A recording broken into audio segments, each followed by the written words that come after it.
Hi, and welcome to the SparcStart TA Leader Series, where we talk to industry leaders who have innovative ideas, are asking good questions, and have great programs they're willing to share with us. Today, I'm thrilled to have Orlando from the Mosaic Company with me. Orlando, let me ask you to introduce yourself to our audience. Thank you. Orlando Haynes. So I'm the North American talent acquisition lead for Mosaic. And so basically what that means is I lead our North American co-op program for several locations and support our strategy efforts for talent pipeline creation. Right, thank you. And you've had some real success with career fairs, right? I know basically everyone pulled off campus after COVID. Some people are tiptoeing back on, some people have embraced it. What are you doing?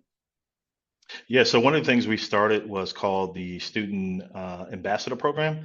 Basically, we created a strategic kind of platform to where we have our business partners internally come out and support us at career fairs. So these are folks that are seasoned engineers, subject matter experts across several engineering disciplines, whether it be civil, mechanical, electrical, and mining engineering. And so as we're out at these career fairs, it's easier conversation for those students. I'm not a engineer by trade, so my background is HR and business. And so when those students are asking, what's a day in the life? What does a chemical engineer, what does a mechanical engineer do on a day to day? I can share a little bit, but the real deeper conversation, what lights the eyes up of those students is when they can talk to a more senior person who matches their skill set. And a lot of times we're having engineers that are alumni of the schools we're attending. So that always draws a closer tie in a relationship to say, okay, here's where I was 2 years ago, 5 years ago, 10 years ago, and this is where I am now. They can see that path when talking to our engineers. So, how have you been successful to get those engineers to actually show up? Because I think everybody would love to do what you're doing, but it's like, oh, I can't take a day out of the office. I can't do that. How have you been successful? I think it's just a passion for the work we do. If folks who are not familiar with Mosaic, we're a mining and manufacturing company of raw minerals, crop nutrients. So we convert those minerals into fertilizer. And so when you think about global impact and what we do, all the engineers work very, very closely in producing those products. And so everyone from the back end support as well, but the engineers are definitely on the front lines doing the heavy lift. And so when you think about, again, our tagline for the company is we help the world grow the food it needs. That's a literal statement. And so the passion is already there, the mission. I think understanding what we do is very, very important for the world. And so when they go out there and saying, hey, it may not be as exciting as tech or big oil or anything like that, but when you think about the importance of it, it's far more greater or as great as some of those companies. And so those conversations become deeper. We're talking about sustainability, reliability, environmental, agriculture, and so that's really capturing the attention of those students who have a passion for that. And so those conversations become a little more streamless, in essence, and then there's a bigger draw to what we do when they fully understand, cycle from A to Z.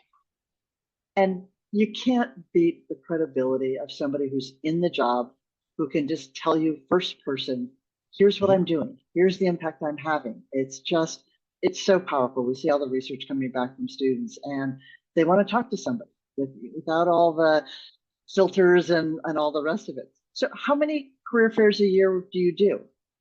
Ah, that's the $1 million question. So overall, we'll probably do north of 150.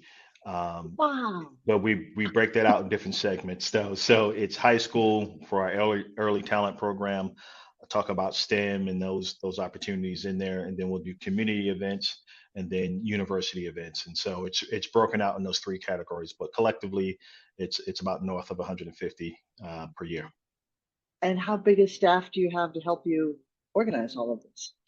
So we're a mighty team of three that go out into the field, and that's why we developed that program so we can have more boots on the ground and really be more omnipresent as possible. So if the talent acquisition team is here in Atlanta, is what I say. Well, I'm in Florida, but if we're in Atlanta or we're here in Florida, we have folks in our other locations like Louisiana and Canada that can go out to different events as well. So we're hitting multiple events at the same time versus just one department. So again, it's a great partnership.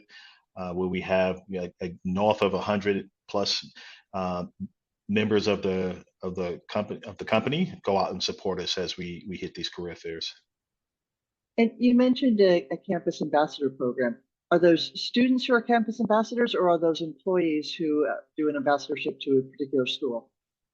So how it breaks down, we do have what's called the co-op ambassador. So if you're a current co-op with us doing a semester term, whether it be spring, summer, or fall, we can bring you out to those career fairs as well. And so then right now it's a closer relationship and conversation because they're saying, hey, I'm in my junior year, senior year at this school. I'm an alumni. We share the same classes, but I'm currently doing an internship with this organization. And this is what I've learned in the past 2, 3 months.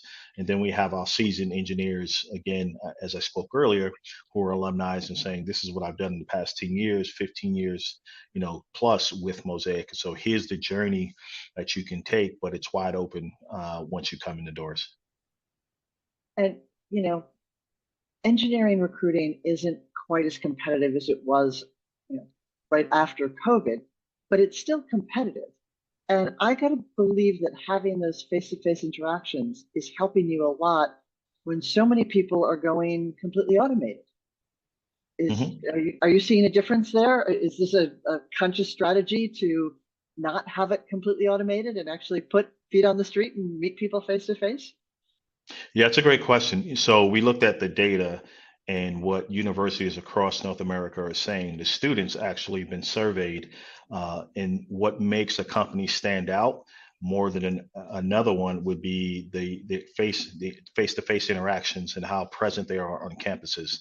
But no company can be everywhere all the time, and so we have to be innovative, to be flexible, to be online or virtual, but where we can be boots on the ground. The effort is to be there as much as possible for the most impactful events. Sometimes we'll create events to where we're just coming on to do career development to support the students with their resume, LinkedIn, and interview skills, just to show that hey, we're not just here to it's not a transactional conversation or relationship. We truly want to partner with you in helping you in the career journey. But again, those students remember those multiple touch points from employers.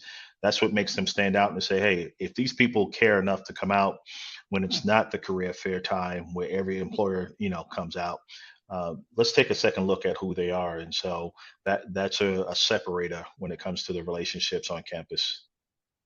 And I'm going to take a guess that part of your success at keeping your employees, your engineers engaged and willing to go back and willing to do these things is at some point they feel appreciated, that they're getting either some recognition.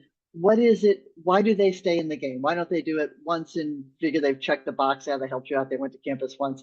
Sounds like we got people that are willing to go back. What are you doing right so that happens? Yeah, I think it's still just a passion to help the next generation. And some of these folks that go out with us were former co-ops of Mosaic, and so Yeah. they know what it's like. Again, they can speak to from the journey from the classroom all the way to a position. And so when you have those types of conversations, the career path seems a little bit clearer and not as dismal from what if you read on the news and what things are being posted everywhere. It's like, no, I've talked to, Suzanne, Joe, Mike, whoever it is.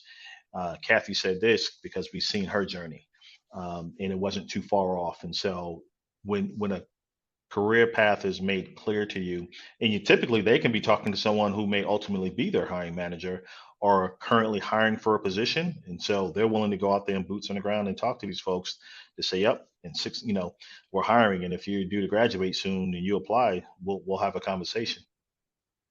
I'm a big believer in face to face. Once you've connected with someone, then the technology is great to follow up and do all of that.